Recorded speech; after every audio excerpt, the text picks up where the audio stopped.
Olá, pessoal, mais uma vez, com muita alegria, com muita satisfação, nós queremos gravar mais uma aula do nosso curso que é Despertando o Potencial Divino Inerente para se viver a vida de Deus na Terra.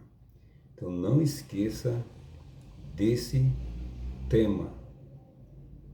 O Evangelho ele tem um poder transformador, ele tem um poder de transformar vidas de pessoas. E essa transformação, ela começa no interior de cada pessoa. Ela não é, ela depois reflete no mundo físico, no mundo das formas, da materialização de coisas, mas o principal objetivo e a principal meta do plano divino por meio do Evangelho é de ter o poder de transformar o interior das pessoas. Então, se você se autodenomina ou se acha evangélico, religioso, mas ainda não experimentou essa transformação, é porque, de fato, o evangelho ainda não lhe alcançou.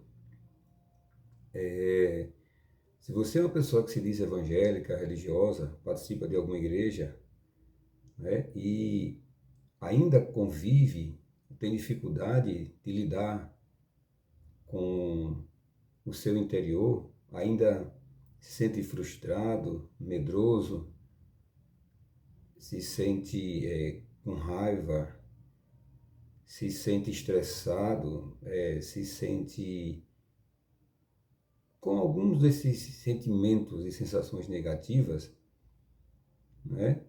É porque ainda, de fato, não foi alcançado pelo transformador, pelo poder transformador do Evangelho. E a culpa não é sua, porque para se chegar lá, deve-se se aprender. E, infelizmente, as igrejas de hoje, na sua maioria, não têm uma programação para transformar a vida de pessoas. Elas pregam de forma aleatória. Elas não têm um programa, uma ferramenta, um mecanismo que resulte em transformação pessoal. Eu não vi esse programa em nenhuma igreja. Eu tive que me virar sozinho, eu tive que correr atrás disso e, graças a Deus, alcancei. E é este material, este curso que eu estou passando para vocês aqui. Então, se você ainda não consegue se livrar do medo, da preocupação, se você ainda sente vazio, se você ainda precisa fazer alguma coisa para ser feliz, precisa ter coisas, fazer coisas, ser alguma coisa para se sentir feliz, não conhece ainda o poder transformador do Evangelho. Mas a partir do momento que você conhecer todos os seus problemas no âmbito emocional, eles deixam de existir. Porque lembra que eu venho sempre falando desde o início, Jesus prometeu solução definitiva para os problemas, para o sofrimento, para o grande dilema que a humanidade enfrenta. E esse material que a gente está passando aqui, ele tem essa finalidade, de trazer à tona as ferramentas, o poder transformador do Evangelho. E hoje nós vamos entrar aqui numa aula cujo o tema ele é o seguinte: a informação mais impactante da vida. E é também aqui eu considero a maior descoberta. Então, se prepare aí para ouvir com atenção, porque eu vou lhe trazer a informação mais impactante da vida. Vou lhe trazer nesta aula e, a partir dela, a maior descoberta. A maior descoberta da minha vida foi saber a minha identidade. Não apenas a identidade terrena, não a identificação do meu nome pessoal, nem também a identidade psicológica, mas a identidade de natureza e essência. Saber quem sou de fato, saber que não sou apenas um ser com uma natureza humana, mas sim um ser com duas naturezas. A primeira espiritual e a segunda psicológica. Saber isso faz toda a diferença. Resolve o dilema dos séculos da humanidade. Quem alcançar esse entendimento estará na vanguarda do processo de evolução espiritual e saberá lidar bem com os conflitos existenciais. Descobrirá o caminho da felicidade perene e estará habilitado para ser gestor da mente. Alcançará a mentalidade divina, se tornará apto a agir e reagir com sabedoria e alcançará prosperidade nos 3 níveis: psicológico, material e espiritual. Dificilmente, mas muito dificilmente, essa pessoa vai se embaraçar nesta vida e será uma fonte constante de bem-estar, tanto para ela própria como para outras pessoas. Então essas são as vantagens de você saber sobre esse assunto, de você descobrir a sua real natureza. Essa descoberta me veio como resultado de anos e anos lidando com objeções, inquietações e busca pela excelência. Veio de querer entender as coisas como elas são, de não me contentar com as filosofias religiosas prontas com quem me deparei, em que tive contato. Me veio por meio de empreender uma busca autônoma pelo saber. Eu sempre fui inquieto por essas coisas, eu sempre achei que tinha algo mais. Eu sempre achei que não era só isso que o Evangelho estava propondo. Eu sempre achei que tinha algo mais especial do que aquilo que as igrejas vêm apresentando nesses últimos tempos. E olha que já são 26 anos, né, que eu estou nesse caminho. Isso me veio com essa busca, com esse desejo, com essa necessidade. O que quero compartilhar é resultado de muito esforço mental, de noites mal dormidas, em busca de respostas que servirá para apaziguar o desassossego mental e proporcionar cura definitiva para a alma. Então isso não é só um aditivo, um anestésico, um paliativo. Não, eu vou trazer aqui para você cura definitiva para a alma. O que eu estou propondo aqui é o fim do sofrimento. Não são métodos momentâneos. É a solução definitiva para os problemas que a humanidade enfrenta. Quero ser repetitivo porque isso é sumamente importante. O que as pessoas apresentam por aí nas igrejas são paliativos, são meios momentâneos, soluções passageiras, que o efeito termina logo. Mas o que eu estou apresentando é solução definitiva, é o fim do sofrimento. Aquilo que está na Bíblia, que está no Evangelho, mas precisa se garimpar, precisa se entender, precisa se esforçar para encontrar isso. E eu encontrei. Então isso me veio como resultado de anos e anos lidando com objeções, inquietações, e me veio também de empreender uma busca autônoma pelo saber. Então eu fui atrás disso. Entendeu? Venha comigo com a mente aberta e bom senso, empreender por uma caminhada que mudará vidas. Esta é a proposta. libertará de preconceitos e paradigmas antigos. Esperamos que essa descoberta seja útil a todos que tiverem contato com ela. De que precisamos saber? Precisamos saber quem nós somos, precisamos saber qual a nossa real natureza e precisamos saber qual o nosso objetivo nessa existência psicofísica, terrena. Durante muito tempo, eu pensei que fosse separado de Deus, que isso é um problema. As pessoas, em especial as evangélicas a quem eu me refiro, a quem eu me dirijo diretamente, elas pensam que são separadas de Deus. Elas pensam como eu pensava antigamente, que Deus é um ser que está lá em cima e nós estamos aqui embaixo. As pessoas pensam que Deus é uma coisa e que nós somos outra coisa.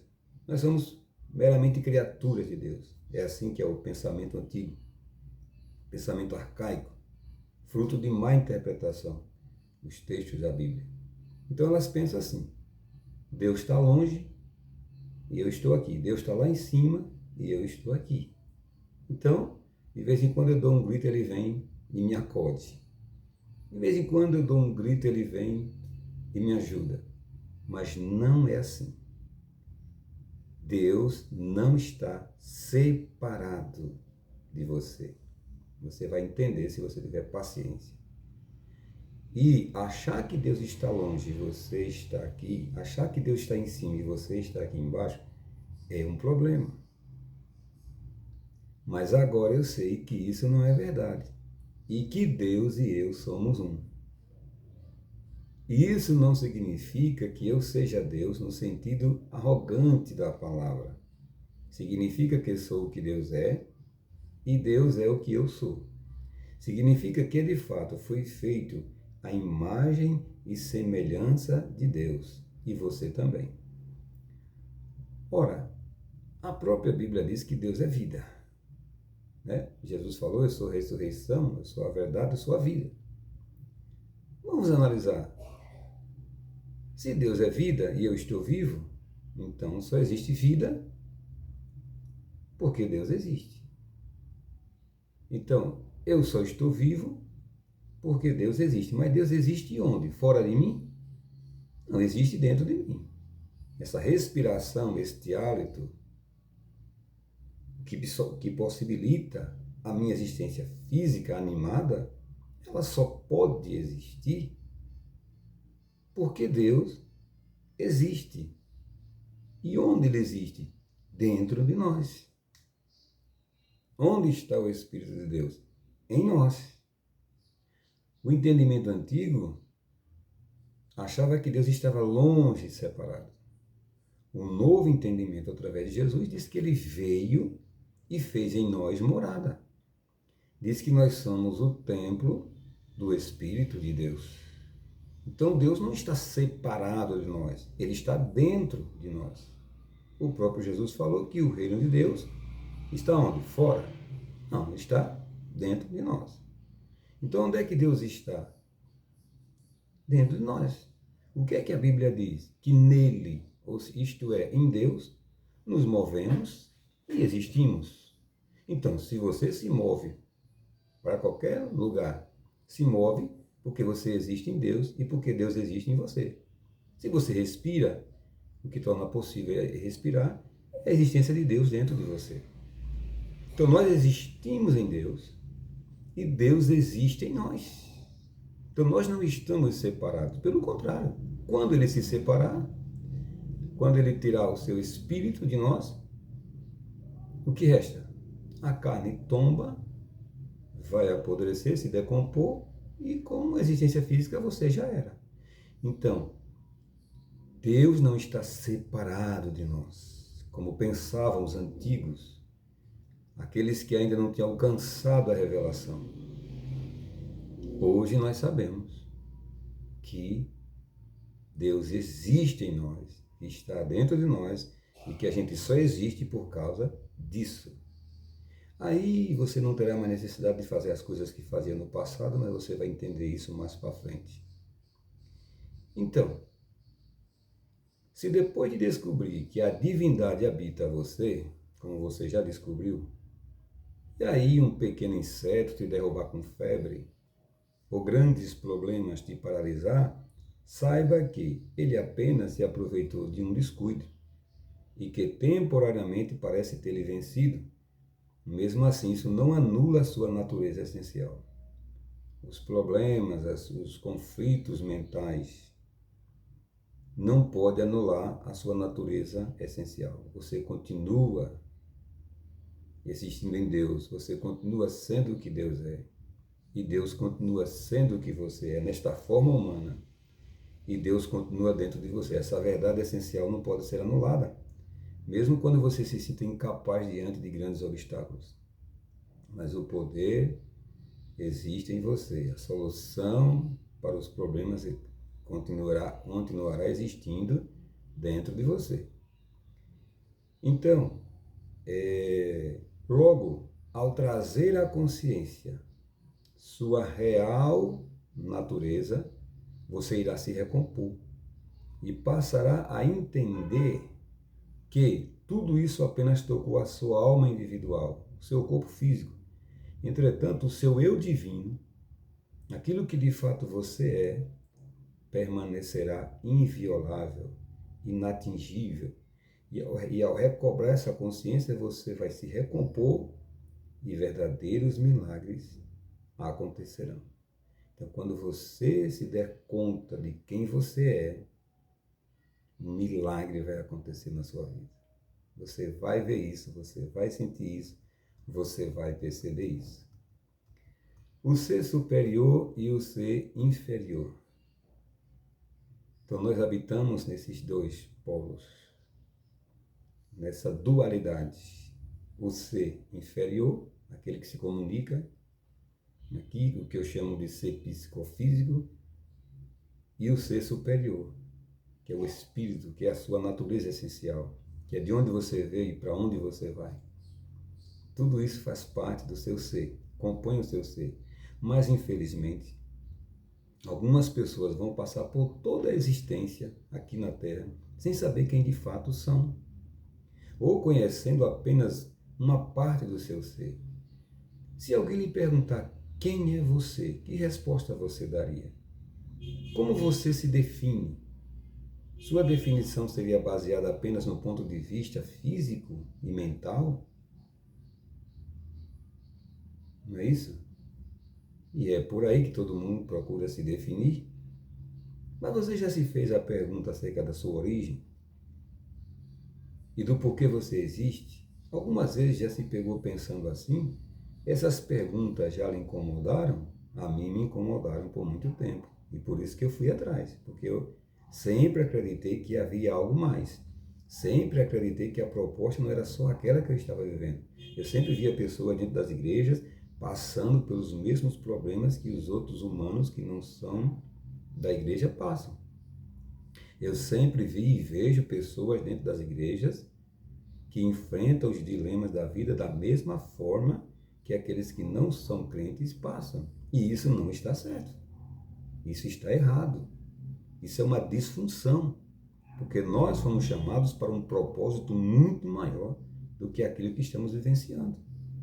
Ora, se para estar numa igreja vivendo do mesmo jeito que as pessoas do mundo vivem, não faz sentido.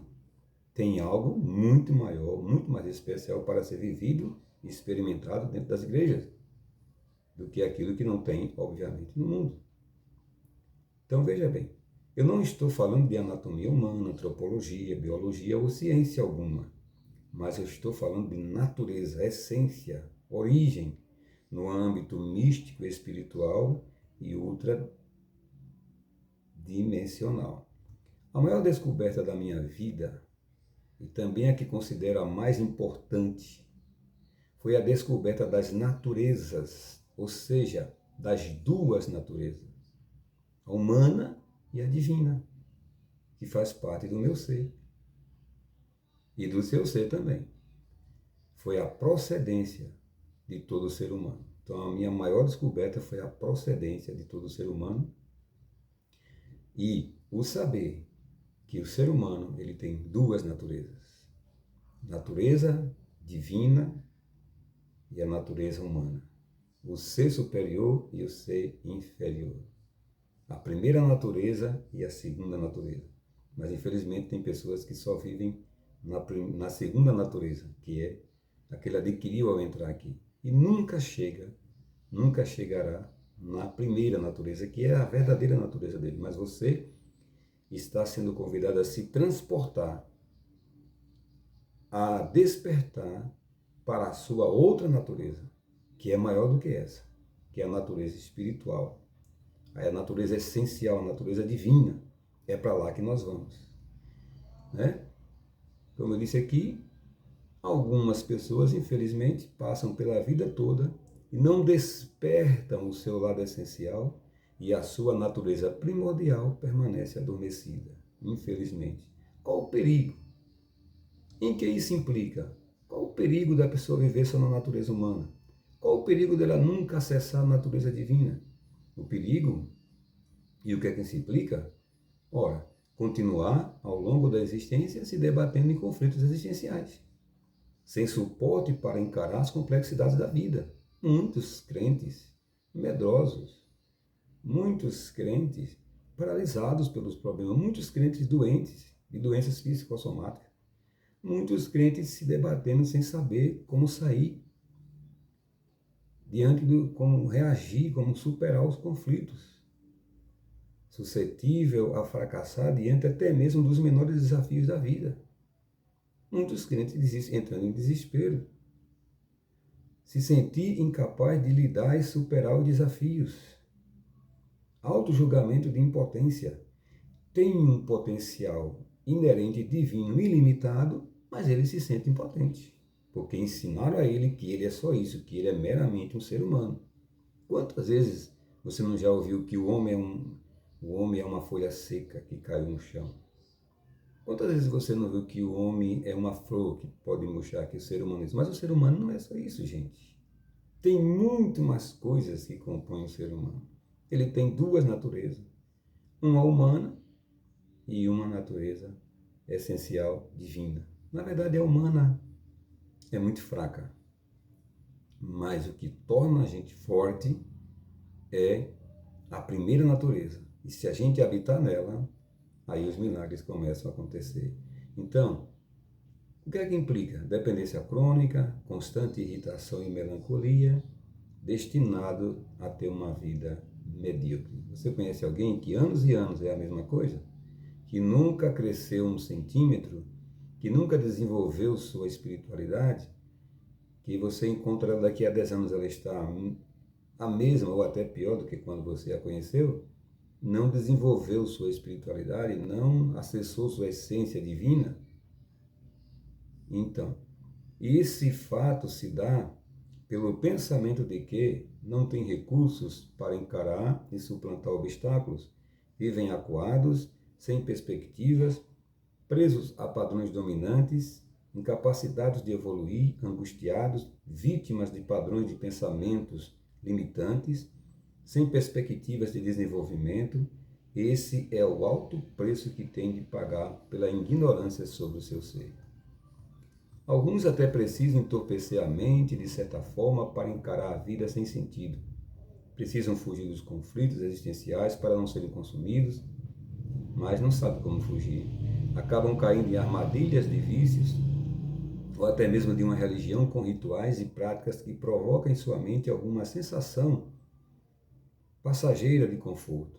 O pior é que quando o efeito passa, quando a emoção vai embora, os maus sentimentos e pressentimentos voltam a lhe assombrar. E precisam de mais daquilo que provoque mais daquela sensação temporária de preenchimento. Vivem o tempo todo fugindo ou buscando por algo e nada o preenche. Definitivamente o seu vazio que lhe acompanha se torna dependente e crônico. Algumas pessoas vão à igreja, ouvem hinos, ouvem a banda, falam em línguas, se emocionam, e enquanto elas estiverem ali, naquele ambiente, o ambiente parece sobrenatural, os problemas não existem, elas estão num paraíso. Mas e depois que o culto termina? Depois que se recebe a bênção apostólica e vem para casa? Como é que ela vai lidar, conviver com os problemas, os desafios diários? E aí o bicho pega. E aí ela começa a sentir o drama. E aí ela bota um hino para espantar aquele fantasma. Ela tem que fazer alguma coisa, porque se ela ficar só, se ela se interiorizar, ela tem até medo de entrar para dentro dela mesma. Que o que ela vai encontrar não é nada bom. Então ela volta ao culto na próxima reunião para sentir um pouquinho mais daquilo e fica nesse ciclo. Se não for ao culto, se não tiver igreja, ela morre. Porque ela é uma dependente daquelas sensações que são provocadas lá no culto. E ela precisa disso, a todo custo, para ter uma vidinha melhor. Mas o que eu estou passando para você aqui vai tornar você livre, vai tornar você uma pessoa melhor, tendo ou não tendo qualquer coisa. Estando em contato com o hino, com música, ou não, você vai despertar sua real natureza, sua essência divina, o espírito interior. E aí você vai se tornar o que Jesus disse, uma fonte que transborda para a vida eterna. E você vai perceber que você não precisa de nada, que você já tem tudo dentro de você. E sua viagem nunca mais será para fora, nunca mais será para o ter, para o ser, para o fazer. Mas a sua viagem será para dentro de você. Como Jesus falou, para o secreto. Entrar no secreto, que é onde o Pai habita. O Pai habita o secreto de todos nós. Tá bom? Então você não vai mais ser dependente de nada. Você não vai mais ser escravo de nada. Você não vai mais querer olhar só o que está fora, mas se voltar para dentro, e a solidão e a interiorização serão seus melhores passatempos, seus melhores companheiros. Seus melhores momentos serão os momentos de interiorização, de acesso, de ativação da natureza divina que está dentro de você. Então, essas pessoas fazendo isso, nada preenche, o seu vazio lhe acompanha e se torna dependente crônico. Ela tem que ir ao culto, ela tem que ir à igreja, ela tem, se não for, o mundo parece se acabar. Ela tem que estar ouvindo, ela tem que estar fazendo isso, tem que estar fazendo aquilo. Não consegue acessar a fonte existente no seu próprio interior, talvez por não ter informação sobre ela, mas agora você está tendo. Então, eu vou ficar por aqui com esta aula. A partir da próxima aula, nós vamos trazer aqui o tema, o começo do despertar. Então, a gente vai mostrar aqui conceitos práticos de como você acessar, de como você despertar para a sua real natureza e essência divina e viver nela e a partir dela. Deus te abençoe.